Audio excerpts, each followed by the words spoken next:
Pasca putusan hukuman kurungan 2 tahun 4 bulan yang dijatuhkan kepada Galih Ginandjar dalam kasus pencemaran nama baik atas mantan istrinya Fairuz Arafik, Barbie Kumalasari menjadi garda terdepan untuk membela sang suami dengan mengajukan banding untuk suaminya tersebut. Siang tadi, Barbie Kumalasari yang didampingi oleh kedua kuasa hukum Galih kembali mendatangi Pengadilan Negeri Jakarta Selatan guna mengurusi gugatan banding untuk Galih Ginandjar. Lantas, apa harapan dan keinginan Barbie Kumalasari terhadap hukuman yang dijatuhkan pada sang suami Galih Ginandjar? Hari ini bersama rekan-rekan pengacara kita kita ambil penyerahan banding karena minggu lalu sudah didaftar, minggu ini tinggal diambil aja dan ini nih masukin. Hari ini kita menyerahkan memori banding atas perkara Mas Galih Ginandjar, terdakwa 3 dalam perkara 1327 Pengadilan Negeri Jakarta Selatan. Tadinya Bang, apa poin-poinnya Bang? Baik, sebagaimana yang kita informasikan bahwa merupakan kewajiban kita ataupun keinginan kita untuk melakukan banding. Ada hal-hal tertentu yang menjadi alasan argumentasi hukum kita mengapa kita harus melakukan banding. Yang terpenting adalah terhadap unsur, di mana unsur tersebut majelis hakim menyatakan bahwasanya turut serta dalam mengakses informasi. Nah, turut serta di sini adalah ternyata dalam putusan itu fakta persidangan hanya ada peristiwa membuat video, di mana Galih pada saat itu adalah orang yang diwawancarai, sedangkan terdakwa 1, terdakwa 2 adalah satu kameramen dan satu lagi sebagai orang yang menanyakan atau host. Artinya perbuatan itu hanya diketahui pada saat video saja. Berdasarkan keterangan saksi ahli bidang ITE pada perkara ini menyatakan bahwasanya perbuatan itu adalah mengakses. Artinya tanpa diakses ke publik maka perbuatan tidak pidana ini tidak pernah ada. Artinya Galih bukan sebagai pelaku. Dan yang kedua, tidak bisa dibuktikan siapa sebenarnya yang mengakses. Majelis hakim dalam pertimbangan menyatakan terlepas siapa yang mengakses ke publik, maka perbuatan ketiga terdakwa itu hanya membuat video tersebut. Sehingga secara fakta hukum tidak bisa dikatakan orang yang mengakses ke publik. Itu yang kita bilang pertama kekeliruan oleh majelis. Yang kedua terhadap kerugian. Kerugian dimaksud bahwasanya kerugian imaterial menurut majelis hakim. Ternyata menurut saksi ahli, kalau seorang artis atau public figure, kerugian imaterialnya itu adalah dia tidak bisa melakukan kegiatan atau dia menolak kegiatan sehari-harinya.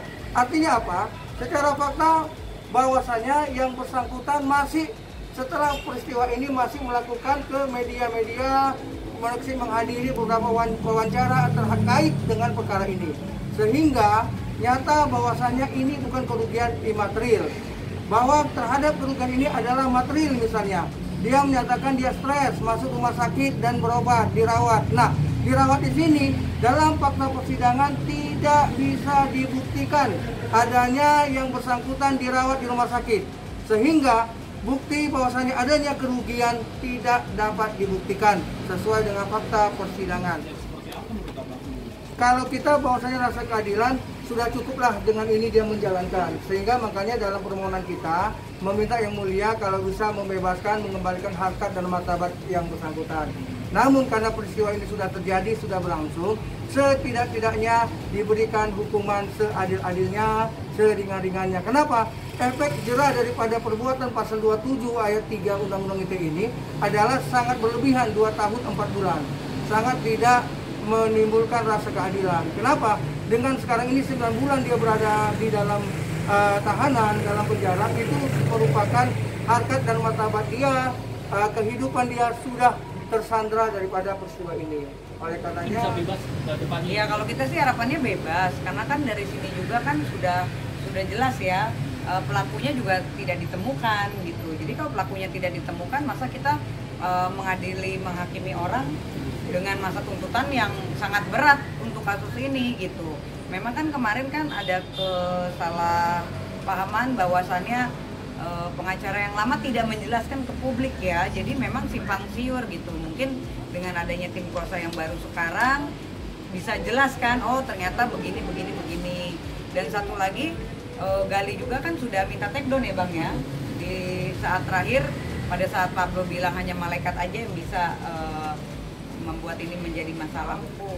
Ini ada dua hal peristiwa hukum yang berbeda. Yang pertama itu adalah tanggal 31 Mei. 31 Mei itu adalah pembuatan video. Jadi di situ pada saat membuat video itu tidak ada kesepakatan mereka bahwasanya kapan ditayangkan, apa isinya dan bagaimana. Oh ini nggak boleh, oh ini nanti bisa bahaya. Tidak ada. Gali berkeyakinan karena di situ tertulis sudah lepas dari badan sensor. Artinya itu bukan kewajiban dia lagi. Dampak daripada telah diuploadnya itu bukan adalah tanggung jawab hukum dari seorang Gali, karena peristiwa hukum yang didakwakan ataupun yang divonis hakim adalah tertanggal 15 Juni 2019. Artinya ada 2 minggu lebih dari pembuatan video sampai dengan akhirnya diakses ke publik. Artinya perbuatan itu tidak ada sangkut pautnya dengan Gali. Gali tidak masuk dalam unsur perbuatan peristiwa hukum pada tanggal 15 Juni, di mana disitulah diketahui di-uploadnya video yang bersangkutan. Secara tanggung jawab dia sudah lepaskan kepada pihak pemilik akun, karena pihak pemilik akun sudah memiliki namanya lembaga sensor. Ternyata apakah lembaga sensor itu adalah tidak pernah benar, tidak pernah ada, itu adalah bukan tanggung jawab dia, itu adalah tanggung jawab si pemilik akun.